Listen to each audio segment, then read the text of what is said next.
මහරෑ 12 කනිසම වැදි මොහොතක් ගත වෙද්දී මුළු පළාතම ගිනගෙන තිබුණේ මූසලන්ධකාරයකි. ආසින් කඩා හැලෙන මහ වැස්ස ලොරි රථයේ වීදුරට තනිබාද්දී කමල්ගේ හිතේ තිබුණේ එකම එක බියක් පමණි. ඒ හරියටම මීට මාස 3කට පෙර මේ මහ පාරේම මේ වගේම වැහිබර රාත්‍රියකදී ඔහුගේ අතින් සිදු ඒ සාපරාධී මරණයයි. ඔහුට තවම දැනෙන්නේ ඇගේ ලේ සුවඳයි.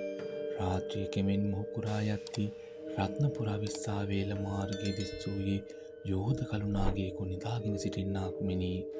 කමල් සිය පැරණි ටාටා ලොරි රථය පදවාගෙන යමින් සිටියේ කොළඹ බලාය. ලොරියේ හෙඩ්ලයිට් එළිය මීදුම අතරින් අපැහැදිලිව විහිදෙද්දී මාර්ගයේ දෙපස තිබූ රබර් ගස්වල අතු සුළඟට වැනිමින් කමල්ට අනතුරු අඟවන්නාක් මෙන් දිස්විය. රබර් වතු යාය මැදින් වැටී තිබූ මෙම පාළු පාර අද වෙනදාටත් වඩා මූසල බවක් උසුලන බව කමල්ට සිතුනි. වෙනදාට පාරේ තැනින් තැන දකින බල්ලෙක්වත් අද පෙනෙන්නට නොසිටියේය. ඇසෙන්නේ වැහි බින්දු ලොරියේ වහලයට වැටෙන හඬත්, එන්ජිමේ වේදනාකාරී ගෙරෝම සහ වයිබර් තල වීදුරුව මත එහා මෙහා යන රිද්මයක් පමණි. කමල්ගේ දෑස් සුක්කාන මත තද වී තිබුණේ නිරායාසයෙනි.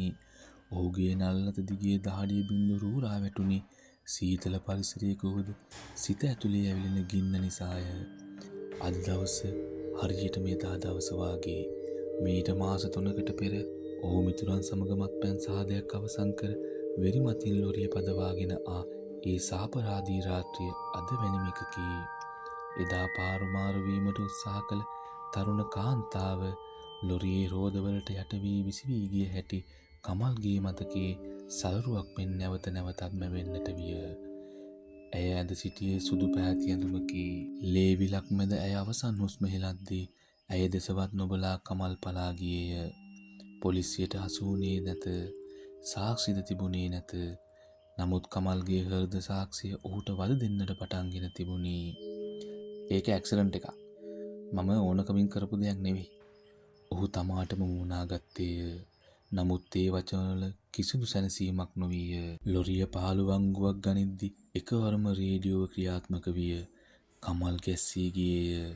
ඔහු රේඩියෝව ඔෆ් කර තිබුණේ මීට පැයකට කලිනි. නමුත් දැන් එයින් ඇසෙන්නේ බාධා වූ සංඛ්‍යාත හඬකි. කර කර කරස්. හඬ අතරින් කාන්තාවකගේ කෙඳිරි හඬක් ඔහුට ඇසුණා වැනිය. කමල්ගේ ඇඟේ මයිල් කෙලින් විය.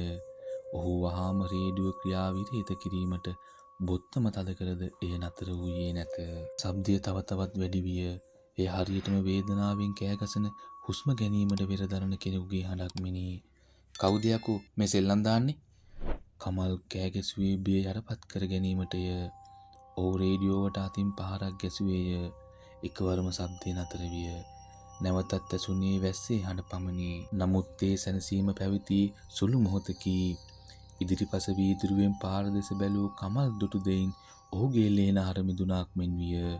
ලොරියට මීටර 100ක් පමණ ඉදිරියෙන් පාර අයිනේ කාන්තාවක් ඇවිද යමින් සිටියාය. ඇය ඇඳ සිටියේ සුදු පැහැති ඔසරියකි. වර්ෂාව මැදියේ උද ඇය කුඩයක් ඉහලාගෙන සිටියේ නැත. ඇය ගමන් කළේ ඉතා සෙමින් නමුත් අමුතුම රිද්මයකටය. මේ මහරෑ කවුද මේ ගෑනු කෙනෙක් තනියම? කමල්ගේ හිතට සැකයක් ඇතිවිය. ඔහුට අවශ්‍ය වූයේ වේගය වැඩි කර ඇය පසු කර යාමටය.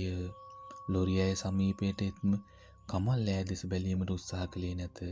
නමුත් ඔහුගේ ඇස් කොනට හසු වූ දසුන ඔහුව වෙවුලවා දැමීය. ඇගේ සුදු වැදුම මඩවලින් සහ රතු පැහැති යමකින් තෙත් වී තිබුණි.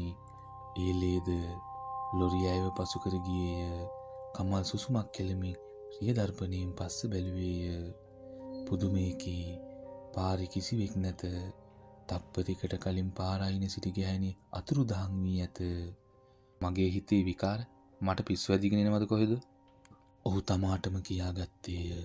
තවත් කිලෝමීටර් කිහිපයක් ඉදිරියට යද්දී පරිසරය වඩාත් අඳුරු විය.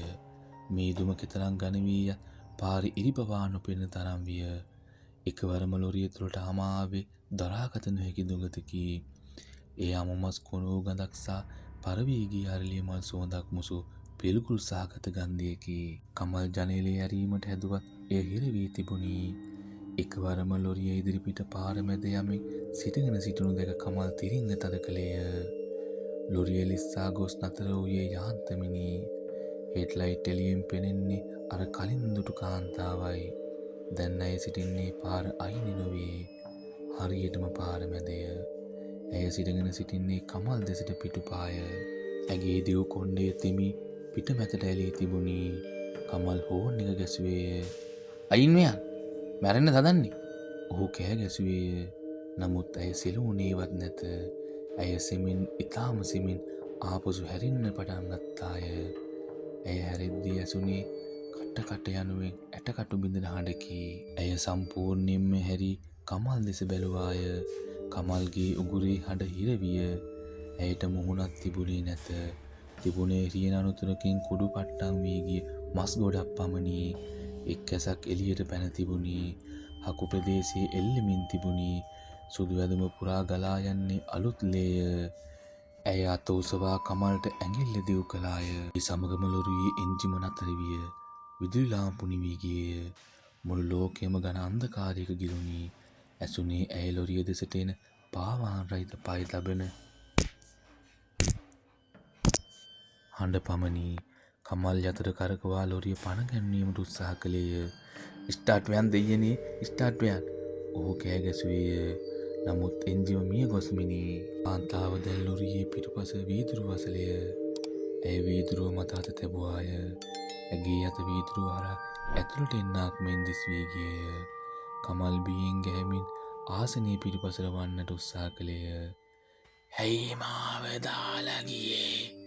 වියලි ගොරෝසු හඬක් කැබින් එක ඇතුලෙන් දෝක්කාර දුන්නේය. ඒ ඇසුනේ කන් වලින් නොව කමල්ගේ මොළේ අභ්‍යන්තරයෙනි. "මට රිදුණා. ගොඩාක් රිදුණා. තමුන්ටත් රිදෙන්න ඕන." "මට සමා වෙන්න. මම බය වුණා. මම දැනගෙන කළේ නෑ." කමල් හඬමින් කෑ ගැසුවේය. "බය වුණා?" ඇය සිනාසුනාය. ඒ සිනාව යකඩ කෑලි එකට ඇතිලෙනවාක් මෙන් අමීරි හඬකි. "මගේ දරුවා තාම මං එනකම් බලාගෙන ඉන්නවා. තමුන් මාව මැරුවා විතරක් නෙවෙයි. මගේ දරුවට අම්මෙක් නැති කළා." එකවරම ලොරියේ දොර ඉබේම හැරුණි. කමල් අදෘශ්‍යමාන බලවේගකින් එළියට ඇද දමනු ලැබීය. ඔහු මඩ වතුර පිරුණු පාර මතට ඇද වැටුණි. ඔහු නැගිටීමට උත්සාහ කළද ඔහුගේ කකුල් පණ නැති වී තිබුණි. කාන්තාව ඔහු අසලට පාවී ආවාය.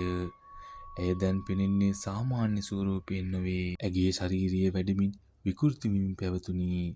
ඇය යක්ෂණියක් මෙන් දිස්විය. ඇගේ දෑස්වල තිබුණේ නිමක් නැති වෛරයකි. "දැන් දුවන්න." ඇය කීවාය.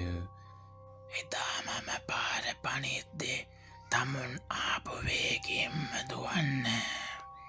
කමල් බඩගාගෙන පාර දිගේ ඉදිරියට යන්නට විය. ඔහුට අවශ්‍ය වූයේ ජීවිතය බේරා ගැනීමටය. වැස්ස සහ මඩ නිසා ඔහුට හරියට යාමට නොහැකි විය. ඔහු දෙසට එන ආලෝක ධාරාවක් ඔහු දුටුවේය. ඈතින් තවත් බර වාහනයක් වේගයෙන් පැමිණෙමින් තිබුණි.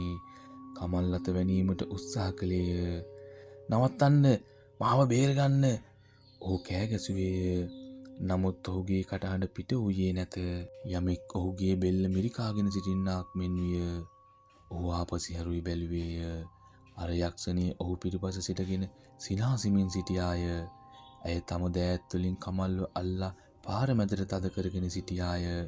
ඉදිරියෙන් පැමිණි බස් රථයේ හෝන් හඬ කමල්ගේ කන් බිහිරි කරවන තරම් විය. බස් රථයේ රියදුරාට පාර මැද වැටී සිටින කමල්ව පෙනුනේ නැත. ඔහුට පෙනුනේ පාළු පාර පමණි. මන්ද කමල්ව වසාගෙන සිටින්නේ ඝන මීදුමකි. නැතහොත් පලිගැනීමේ අඳුරු ඡායාවකි. බස් රථයේ කමල් වෙත ළඟා විය. කමල්ගේ දෑස් ඉදිරිපිට මැවුනේ එදා තමා අතින් මිය ගිය කාන්තාවගේ මුහුණයි. ඇය ඔහු දෙස බලා මෙසේ මිමුණුවාය. "දැන් අපිට එකට ඉන්න පුළුවන් මේ මහා පාරේ සදාකාලිකවම." මහා හඬක් නගමින් බස් රථයේ කමල්ගේ සිරුර මතින් ගමන් කළේය. අස්ථි බිඳෙන හඬ වැස්සේ හඬත් සමග මුසු වී ගියේය. බස් රථය නොනවත්වාම ධාවනය විය. රියදුරා සිතුවේ තමා පාරේ තිබූ වලකට වැටුණා කියා පමණි.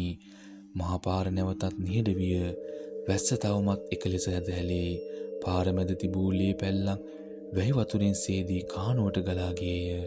නමුත් ඒ අසලින් hama ආවේ අරලිය මල් සුවඳ පමණි. පසුදා උදෑසන පොලිසිය පැමිණෙන විට කමල්ගේ සිරුර සොයාගත නොහැකි වූ අතර ලොරිය තුල තිබී හමු වූයේ මීන මාස 3කට පෙර මිය ගිය කාන්තාවකගේ යයි සැක කෙරෙන ලේ තැවරුණු සුදු රිදි කැබැල්ලක් පමණි.